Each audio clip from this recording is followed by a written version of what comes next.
the disease that I have, amyloidosis, is it's so hard to explain to people. Well, it's not really hard to explain. It's a hard to understand for people. Like a breakfast meeting with one of my friends, and good dude, man, and he said, so how you doing? I said, oh, well, I'm doing great, man. I just finished, a couple weeks ago. I was at treatment number 56 in Mayo Clinic, and I said, I'm just taking it day by day, but I feel pretty good.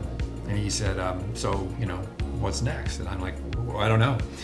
And so, because the reality is we don't know, and there is no cure, yet I feel good. So there are people that can live a quote unquote normal life. Most people don't. So what happens to most people, well, 40% of the people die in the first year. So obviously I surpassed that. And the reason is because the amyloids, they're being manufactured inside of your bone marrow, which we're attempting to stop with the chemotherapy. But once they attach to your organs, we're not able to get them off, and we don't know how much damage it's done. So as time goes on, just because you get diagnosed with amyloidosis last year, doesn't mean that in another 12 months, something else wouldn't happen because the amyloidosis has worked its way through this, or it's really hard to explain. And the reason I say that is just because of the attitude that I take. So the reality is, when we talk to the doctors, the reality of the conversation is when people get to the place that I got when I first got diagnosed in April of 2017, the conversation was about life extension. That is a legit, real conversation. It was about life extension. And so when you have somebody talk to you like that, it really makes you put things in perspective. So we've talked about this, I've talked to this before, about how I've changed as a person, and how I'm a nicer, kinder, more loving person, more vulnerable, more transparent. I'm a better businessman, I'm a better speaker, I'm better at everything, which is unbelievable, all because I'm in touch with the now, the present, versus what it could look like, or what she might have said, or how I should have said it, or what will they think, or what should I do next, or whatever, just normal moves that people make. But because of the amyloidosis, when Jennifer and I walked out at first, we're like, I remember when I first got diagnosed, I went down to the benefactor room, which is where all the donors have their names up, and I was sitting in a wheelchair, and I was talking about the fact that I just got diagnosed and how happy I was that I knew what I had so I could fight it. And so now, as I look at where we are today, it's been the best thing that's ever happened to me in my life, which is, it sounds so corny and it sounds ridiculous.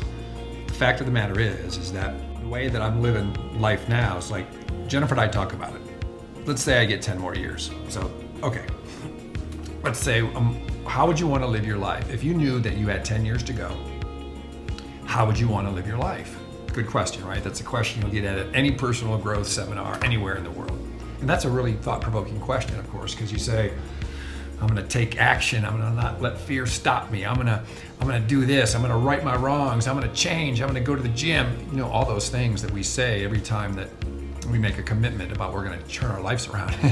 That was real to me. And so the way I've approached this so far is I'm working to extend my life to 10 years. And so I've got 9 more to go. But I'm living as if I only have 5 years, because what I've learned about amyloidosis is things just happen. Things happen, man. So as you know, I'm focused on healing. I'm focused on getting better. I don't see myself dying, and I'm not a magician, and I don't know what's going to happen next. So I am living as if I have 5 years left, hoping that I have 10. That's the way that I'm living. Life extension is a really interesting conversation versus healing or remission or whatever it is. So what we do hope, though, is in the near future that there is some new treatments and there is some different ways to approach things, and that's what we're hoping for. So that's the other thing about today's medicine, the way things are moving so quickly, is that I'm doing well right now, thank goodness. But in a year, and in a year, they might have something totally different that changes my life. So that's just how I'm living. So people say, how do you stay so up or whatever?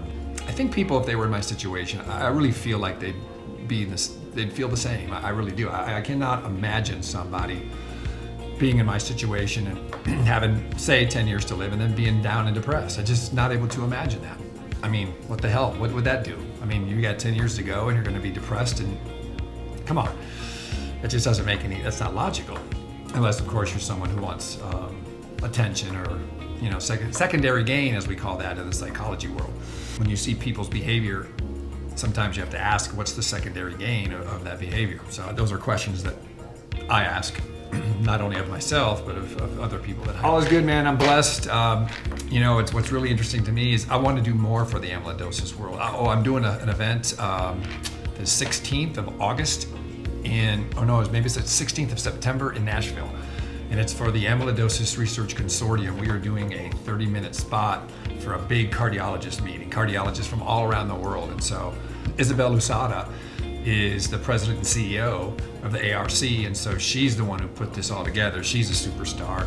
She was diagnosed with amyloidosis at age 30, and she is strong, confident, beautiful, and making things happen. So, there's people out there that are doing well. And so that's what I focus on. I focus on doing well. And you don't ever know, so you gotta live like it's real, baby. You gotta live. So, hey, if you have amyloidosis, you already know what this video is about. But if you just stumbled upon it, and you happen to be sitting here in a trance watching me talk about this, my message to you is, what are you waiting for? What are you waiting for, man? Are you waiting for what? For you to take off your warm-ups and step into the gym and get on the basketball floor and play? I mean, what has to happen for you to do that? And I think that's the real question. And that's some of the psychology that I've been fascinated by in my journey. In my 1-year journey, my life has totally changed because of the way I play the game. And that's just interesting. I could have done this 5 years ago. I could have done it 10 years ago. But I waited until I had a life-threatening situation to make the change to be the person that I really could be. And I think that's, and if you ask me, prior to this happening, I would have said, no, man, I'm being the best I can be. I'm doing it. Weighing at about 204, 205, which is a little bit light, but it's better than being heavy. I feel like I have things under control right now. I'm managing my torsemide, which is a diuretic, which is what some people call a Lasix or a water pill. I manage that, self-regulate that every day based on how I'm feeling. I got a good vibe on that. All is good there. I feel good, man. I went to the gym today. Still the same. I don't have power or explosion or strength, but yet I'm able to do everyday life stuff, which I'm so grateful for. So make it happen, man. Make it happen. Today, July 12th, 2018. Jennifer and I are leaving for NSA tomorrow, which is the National Speakers Association. So all the speakers around the world come together. Some are keynote speakers, some are platform speakers, some are trainers, some are, everybody's working on getting to where they want to go, but it's really an interesting time. We're going there, and I always get revitalized too. I get revitalized for a couple reasons. But I feel good right now. Last year when I went, I didn't feel so good. I remember, I just was so weak, and so I just didn't enjoy it. I did it, we did it, but I could have had a better personal experience. So this year, I feel better right now, so I'm very, very blessed and encouraged and excited about that. Today is Thursday the 12th of July, and I went to my mailbox, my corporate mailbox today, and I received my next 30 days of this drug called Venclexta, which I'm very, very blessed to get. So I want to thank Genentech for doing this for me. I'm a big laboratory experiment, but I'm blessed because it seems to be working well with me. So it's specifically for a 14-11 chromosome switch, and that's what I have. And so it's treated. This drug is treated for another disease, and it does well. And so we're just giving it a shot over here on the amyloidosis front. It is definitely not approved for amyloidosis, that's for sure. Yet the challenge is that the research is so far behind what the doctors know that oftentimes the drugs that the doctors want to prescribe are not covered by the insurance because the data is behind. So that's the game that we play out here in this medical world. So I'm blessed to get these pills. They send them to me directly from the manufacturer, and I'm so thankful for that. Awesome. And I'm gonna keep on rolling. So Feeling pretty good. I went to the gym today. How do I say it, man? Because I never feel normal. On the business front, I'm just really excited. Everything, just putting a lot of deals together, putting a lot of opportunities. I've got an event in September with Les Brown up in Philadelphia. December 6th, Minneapolis with Les Brown. I'm doing an event here in Las Vegas, October 19th with Brad Lee. I'm doing another one on the 26th in Las Vegas for a speaker boot camp with Todd Hartley and Jennifer Lier. And then I'm doing a crypto event. I'm doing a crypto event on the 22nd of August, I believe. Or maybe it's September. Anyway, these are all public events. These are all events that I wouldn't have done last year. So typically, I do corporate keynote talks. I get hired directly from companies through bureaus or direct to do a customized keynote for their organization, sales team, leadership team, overall company, and I get paid by the company. That is called a corporate keynote speaker. That's a corporate speaker.